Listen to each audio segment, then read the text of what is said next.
Sidhi Sidhi general, it works at the place of noun. सीधे सीधे समझो कि जो नाउन के जगह पे काम कर लेता है ना, उसे हम लोग प्रोनाउन कहते हैं जनरल से भाषा में, अपने भाषा में, क्योंकि डेफिनेशन तो लिखने के लिए आएगा नहीं एग्जाम में आपके। ठीक है, आपको केवल मतलब समझना है, उसका सेंस समझना है, कहना क्या जा रहा है। जैसे सपोजिंग लिखा है Mohan is a good dancer, Mohan is a good dancer in his school. अभी आपके सामने एक वर्ड है मोहन मिला, आपसे मैं पूछूं मोहन कौन सा पार्ट ऑफ स्पीच होगा, तो आप कहोगे सर मोहन नाउन है, अभी अभी पढ़ा है आपको। अभी इसका जगह कोई ले ले अगर आगे पूरे पार्ट ऑफ स्पीच में, यहां हटा दे रहा हूं मैं मोहन को, पूरे पार्ट ऑफ स्पीच में कौन आ जाए जो इसका सही अर्थ दे देगा, तो कौन आएगा? ही आ जाएगा। ही is a good dancer of his school. Mohan का जगह कौन लिया आगे? ही आके ले लिया। तो ये कहने का तात्पर्य है it works at the place of noun, जो नाउन के जगह पे क्या कर ले, काम कर ले आके, उसका स्थान ले ले आके, उसी को प्रोनाउन कहते हैं। कई सारे प्रोनाउंस होते हैं, हम लोग सबसे पहले डिस्कस करेंगे kinds of pronoun. Kinds of pronouns जो होते हैं आपके, ध्यान देना थोड़ा सा, कई किताबों में कई सारे हैं, कहीं 5 दिया है, कहीं 7 दिया है, कहीं 8 दिया है। ठीक है, हम लोग डिस्कस करेंगे 10, total 10। There are 8 kinds, there are 10 kinds of pronoun। ये 10 कौन कौन से हैं? हाँ, नाउन नहीं है, प्रोनाउन पढ़ रहे हैं। Personal pronoun, personal pronoun, demonstrative pronoun, listen ध्यान से सुनो, इंट्रोगेटिव, हाँ interrogative pronoun, interrogative pronoun and reflexive pronoun, reflexive pronoun, emphatic pronoun,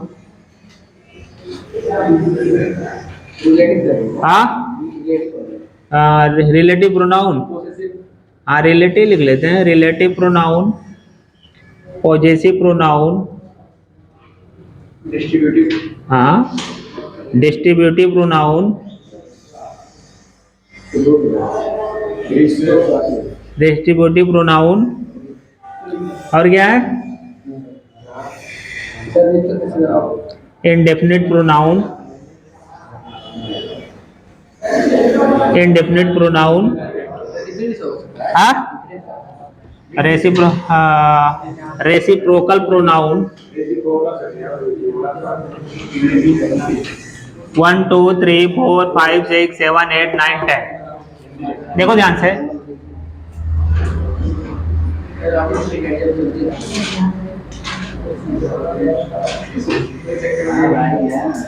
देख लो एक बार, समझ लो ध्यान से। एक पर्सनल प्रोनाउन को हम लोग क्या कहेंगे हिंदी में, इन हिंदी लैंग्वेज? व्यक्तिवाचक सर्वनाम, it is personal pronoun. Demonstrative pronoun मतलब संकेतवाचक, संकेतवाचक सर्वनाम। इंट्रोगेटिव प्रोनाउन, हाँ प्रश्नवाचक सर्वनाम। रिफ्लेक्सिव, निजवाचक, निजवाचक सर्वनाम। इम्फेटिक, दृढ़वाचक सर्वनाम। रिलेटिव, हाँ संबंधवाचक सर्वनाम। पॉजेसिव, हाँ अधिकारवाचक, मस्ती नहीं। डिस्ट्रीब्यूटिव, हाँ अलगाववाचक। एंड इंडेफिनिट, अनिश्चयवाचक सर्वनाम। रेसिप्रोकल, हाँ परस्पर बोधक सर्वनाम। ध्यान दो, अगर ये 10 प्रोनाउन आप समझ लिए ना, आपकी सारी प्रॉब्लम दूर होने वाली है। प्रोनाउन के जितने भी आपको फोबिया है, ये फोबिया गायब हो जाएगी आपकी। ये पर्सनल प्रोनाउन क्या होता है? देखो ये personal pronouns are those which are used for person. जो व्यक्ति के लिए इस्तेमाल किया जाता है वो पर्सनल प्रोनाउन है। वो सारे प्रोनाउन जो व्यक्ति के लिए इस्तेमाल हो, चाहे वो स्त्री हो चाहे पुरुष हो, वो कौन कौन से होते हैं देख लीजिए ध्यान से, मैं बता भी दे रहा हूं। जैसे ही, सी, इट, आई, वी, यू, दे, और इनसे जितना बन जाए वो सब टोटल पर्सनल प्रोनाउन है। क्लियर हुआ? आप कहीं पे वी लिखा है तो आपसे कोई पूछे वी क्या है, आप कहोगे सर प्रोनाउन है। कौन सा प्रोनाउन है? Personal pronoun. क्यों है? क्योंकि व्यक्ति के लिए इस्तेमाल किया जाता है। हो जाएगा? नेक्स्ट पे आते हैं। डिमोन्स्ट्रेटिव प्रोनाउन क्या होता है? डिमोन्स्ट्रेटिव प्रोनाउन कहते हैं उसे जो किसी व्यक्ति या वस्तु को संकेत करे, और ये वर्ब से पहले इस्तेमाल होते हैं। जैसे this, that, these, those, such, etcetera, ये सारी चीजें। लेकिन ये वर्ब से पहले प्रयोग होंगे, इसको ध्यान देना है आपको, ठीक है? अगर वर्ब से पहले नहीं प्रयोग होते हैं, नाउन से पहले अगर प्रयोग होते हैं तो डिमोन्स्ट्रेटिव एडजेक्टिव बन जाते हैं। कैसे? देख लो ध्यान से, करके दिखा दे रहा हूं मैं। जैसे लिखा है दिस इज माई पेन, ये पेन को डिमोन्स्ट्रेट कर रहा है। आया किसके पहले है? नहीं, वर्ब से पहले आया है। अगर ये नाउन से पहले आ जाएगा, अगर इस तरह लिखा हो दिस पेन इज माइन, अब कोई पूछे दिस क्या है सर, आप ये नहीं कहोगे सर ये प्रोनाउन है। अब ये एडजेक्टिव है। कौन सा एडजेक्टिव है? डिमोन्स्ट्रेटिव एडजेक्टिव है। अब ये क्या है? प्रोनाउन है। कौन सा प्रोनाउन है? डिमोन्स्ट्रेटिव प्रोनाउन है। क्लियर हुआ? हम लोग पढ़ रहे हैं प्रोनाउन अभी। चलिए इंट्रोगेटिव प्रोनाउन की बात करते हैं। वही कहानी इसमें भी है। जैसे व्हाट, विच, हुज, ये सब अगर वर्ब से पहले अगर आते हैं तो इन्हें इंट्रोगेटिव प्रोनाउन कहेंगे। अगर नाउन से पहले आएंगे तो इंट्रोगेटिव एडजेक्टिव हो जाएंगे। क्लियर हुआ? एग्जाम्पल करके दिखा रहा हूं इसका। जैसे लिखा हो विच इज योर बैग, हमने कहा विच इज योर बैग, जी। अब ये विच किससे पहले आया? वर्ब से पहले आया। अगर इस तरह से बोलता मैं विच बैग इज योर्स, तुम्हारा बैग कौन सा? ये विच किसके पहले आया? नाउन के पहले आया। अब ये आपका ये प्रोनाउन नहीं है भाई, ये क्या है? ये एडजेक्टिव है। और ये क्या है? प्रोनाउन है। ये कौन सा एडजेक्टिव है? Interrogative adjective. क्लियर हुआ? समझ में आ गया ना? चलिए आगे बढ़ते हैं। रिफ्लेक्सिव प्रोनाउन क्या होता है? रिफ्लेक्सिव प्रोनाउन का मतलब होता है स्वयं के बारे में बात करता है। इसमें सेल्फ या सेल्फेस ज्यादा लगा होता है। जैसे हिम सेल्फ, हर सेल्फ, ठीक है, myself, ourselves, themselves, etcetera. मतलब सेल्फ या सेल्वेस जुड़ जाए जब पर्सनल प्रोनाउन में, तो आप समझ जाना वो कौन सा प्रोनाउन बन गया? रिफ्लेक्सिव प्रोनाउन हो गया। क्या जुड़ जाएगा? सेल्फ या सेल्वेस, दोनों में से कोई जुड़िए। लेकिन ज्यादातर हम प्लूरल के लिए सेल्वेस लगाते हैं, सिंगुलर के लिए सेल्फ लगाते हैं। इधर क्लियर? चलिए, और अब इन दोनों में अंतर क्या है? वही कहानी एम्फैटिक में भी होता है, लेकिन अंतर क्या है? अंतर ये होता है जिसके लिए इस्तेमाल होता है, अगर उसी के बगल में प्रयोग होकर उस पर दबाव डालने लगे ना, तो समझ जाना एम्फैटिक है। कैसे होगा? देखिए इस तरह से, ये वाक्य प्रयोग से पता चलेगा। जैसे हमने कहा I can wash my cloth my self. कह रहा मैं अपना कपड़ा स्वयं धो सकता हूं, एक जनरल बात कर रहा है। अगर ये थोड़ा सा जोर दे के कहना होगा तो ऐसे कहेगा I myself can wash my cloth. अब देखिए ए माई सेल्फ किसके लिए बन लगा होता है? आई के लिए लगा है ना। अब उसी के जस्ट बगल में आया कि नहीं आया? अब उसका मतलब उस पर जोर डाल रहा है। जब जिसके लिए प्रयोग होगा रिफ्लेक्सिव या उसके बगल में रहेगा, तो सब्जेक्ट के बगल में जस्ट रहेगा ना, तो आप समझ जाना वो उसको रिफ्लेक्सिव नहीं कहना। अब क्या कहना उसको? अब इसको एम्फैटिक कहना है। क्लियर हुआ? This is the difference between एम्फैटिक and reflexive. Clear हो गया ना? चलिए आगे चलते हैं। फिर रिलेटिव की बात कर रहे हैं हम लोग। रिलेटिव क्या होता है? रिलेटिव का काम होता है दो क्लॉज को या दो वाक्य को एक दूसरे से कंबाइन करना, जोड़ देना। वह प्रोनाउन जो दो वाक्यों को आपस में जोड़ेगा। अब देखिए यहां क्वेश्चन कर रहा था, ये what, which, when, where question कर रहा था, लेकिन यहां क्वेश्चन नहीं करेगा, दो लोगों को आपस में जोड़ेगा। जैसे इस तरह से लिखा है, यहां पे भी व्हाट, व्हिच, व्हेन, वेयर आएगा। What, which, when, where, why, ठीक है, दैट, ये सारी चीजें रहेंगे। हु, ये सब रहेंगे। यहाँ पे भी क्वेश्चन वाले में भी रहेंगे, लेकिन यहाँ क्वेश्चन करेगा, लेकिन यहाँ दो लोगों को जोड़ेगा। कैसे जोड़ेगा? जैसे हमने कहा I met a girl, I met a girl, girl dot dot dot was very beautiful.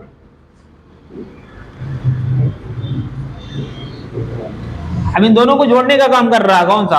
अभी देखिए आई मेट ए गर्ल, एक वाक्य हो गया, वाज वेरी ब्यूटीफुल दूसरा उपवाक्य हो गया। इन दोनों को जोड़ने का काम करेगा जो भी प्रोनाउन, इसको हम लोग कहेंगे ना रिलेटिव प्रोनाउन।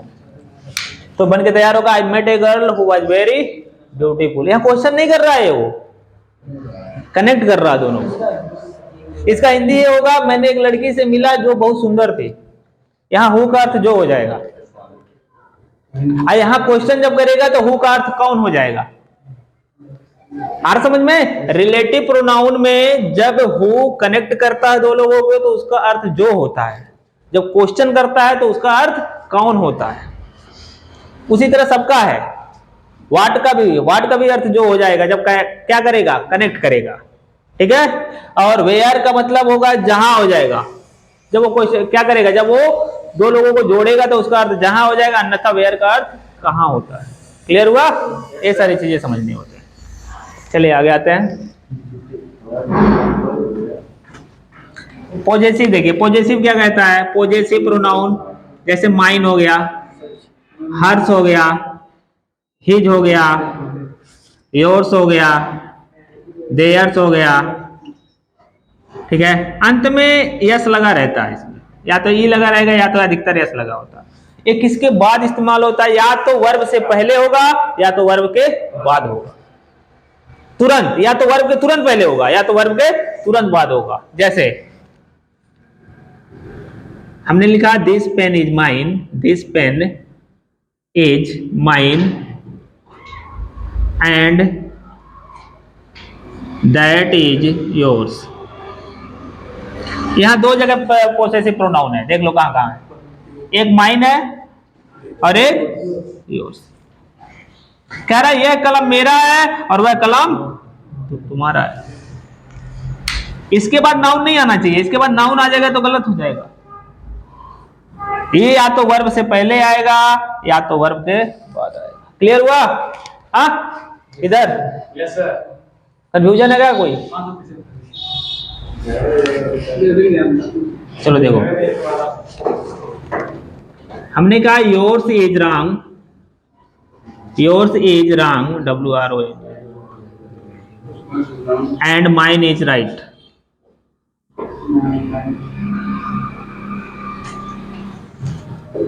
इसका अर्थ होगा तुम्हारा गलत है और मेरा सही। अभी योर्स है ना, ये अधिकार बता रहा है। क्या बता रहा है? अधिकार बता रहा है। किसके पहले आया? वर्ब से पहले आया। ये देखिए माइन भी अधिकार बता रहा है। हाँ, किसके पहले आया? वर्ब से।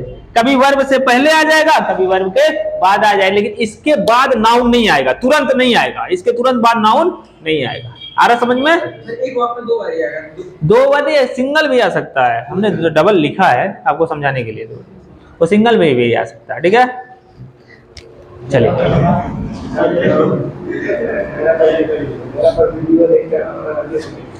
चलिए। डिस्ट्रीब्यूटिव क्या करता है, देखो लो ध्यान से। डिस्ट्रीब्यूटिव दो लोगों को अलग अलग करता है, जैसे इच, एवरी, इधर, नीदर, हाँ एक्सेट्रा, इस तरह के दो लोगों को अलग अलग करेगा। हाँ नहीं, ए नहीं हो सकता, नन हो सकता है, लेकिन अलग अलग करेगा। और एक चीज ध्यान देना होगा कि डिस्ट्रीब्यूटिव प्रोनाउन तभी होगा जब ये वर्ब से पहले आएंगे। नाउन से पहले आएंगे तो डिस्ट्रीब्यूटिव एडजेक्टिव हो जाएगा। देखो कैसे, each of you is wrong, WRY। each के बाद कहीं नाउन आया क्या? प्रोनाउन ही आ रहा ना, तो each of you is wrong हो जाएगा। आप में से हर कोई क्या है? गलत। या आपसे कोई पूछे each क्या है तो आप कहोगे सर प्रोनाउन है। कौन सा प्रोनाउन है? डिस्ट्रीब्यूटिव प्रोनाउन है। क्लियर हुआ? each of you, everyone या every of, every इस तरह से आएंगे तो आप समझ जाओ वो डिस्ट्रीब्यूटिव प्रोनाउन की बात कर रहा है। चलिए, इंडेफिनिट प्रोनाउन क्या होता है? इंडेफिनिट प्रोनाउन उसे कहते हैं, इसको समझने का आसान सा तरीका अनिश्चय होता है जिसके अंत में वन लगा हो। जिस प्रोनाउन के अंत में वन लग जाएगा ना, समझ जाना इंडेफिनिट प्रोनाउन हो गया। Someone, anyone, no one. Clear हुआ?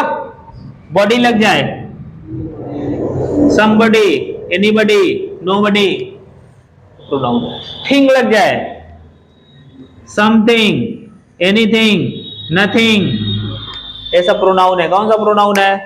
इंडेफिनिट प्रोनाउन है। देखो समझना बड़ा आसान हो जाएगा। क्लियर हुआ? अब आपसे कोई पूछे कौन सा प्रोनाउन है, समवन क्या है, आप कहोगे सर प्रोनाउन है। कौन सा प्रोनाउन है? इंडेफिनिट प्रोनाउन है। समझना। रेसिप्रोकल प्रोनाउन दो ही होते हैं। कौन कौन से होते हैं?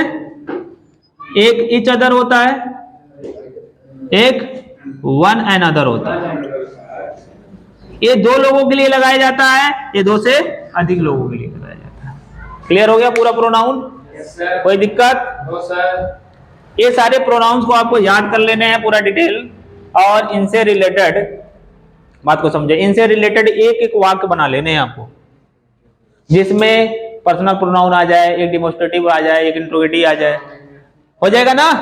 इसको याद करके इसको नोट कर लीजिए। नोट अभी दे रहे हैं हम। अब देखो ध्यान दो, एडियम्स ऑफ फ्रेजेस को देखते हैं हम लोग। इसको याद करने हैं आपको। ए रेड लेटर डे, जिसको हम लोग कहते हैं स्वर्णिम दिन हिंदी में, इंग्लिश में आप हैप्पी ओकेजन डे कह सकते हैं। इसका वाक्य प्रयोग करना है। वाक्य प्रयोग आप कह सकते हैं कि independence day is a red letter day in history. अपने तरीके से कुछ भी बना सकते हैं कि आपके जीवन का कोई भी चीज अगर स्वर्णिम दिन में आता है तो आप उसको ए रेड लेटर डे कह सकते हैं। ये टाल टाक, मैंने बहुत सारे गप सप मारना, गप्पे मार लेने को कहते हैं हम टाल टाक। ये जो मैन आप पे टाल टाक, इस तरह से भी कह सकते हैं। बिग टॉक, अकॉर्डिंग टू मतलब के अनुसार काम करना, किसी के अनुसार काम करना, अकॉर्डिंग टू कह सकते हैं। You should do your work according to your parents, आपको अपने फैमिली के अनुसार काम करने चाहिए, इसे बना सकते हो। अगेन एंड अगेन, बार बार, जिसको फ्रिक्वेंटली इंग्लिश में कहते हैं। इसका वाक्य प्रयोग करना हो, कोई एक वाक्य प्रयोग बताओ। Again and again.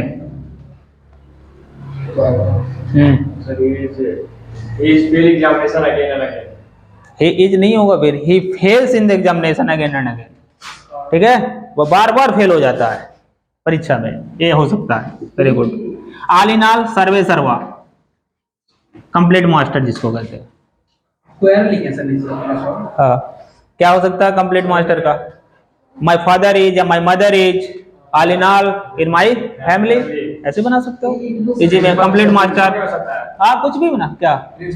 हाँ, प्रिंसिपल भी, principal is I, all in all in the school, ऐसे हो सकता है। An axe to grind, an axe to grind, जिसको स्वार्थ पूरा करना कहता है। टू फुलफिल पर्सनल इंटरेस्ट, जो अपने स्वार्थ को पूरा कर ले। हाँ, मतलब एक स्वार्थ पूरा करना है। He is a boy of, he is a boy of an axe to grind. ठीक है, वह एक स्वार्थ पूरा करने वाला जैसा लड़का है, ऐसे बना सकते हो। छोटा छोटा भी बना सकते हो, बड़ा क्रम नहीं बना सकते। झगड़े की जड़, इसको बहुत इंपॉर्टेंट बना सकते हो आप। कश्मीर वाज, अब इज ना कहिए, अब तो हो गया अपना। Kashmir was an apple of discord between India and Pakistan. India और पाकिस्तान के बीच में झगड़े की जड़ थी। अब खत्म, अब खत्म हो गई, अब अपना हो गया। हो गया क्लियर है? चलो ठीक है।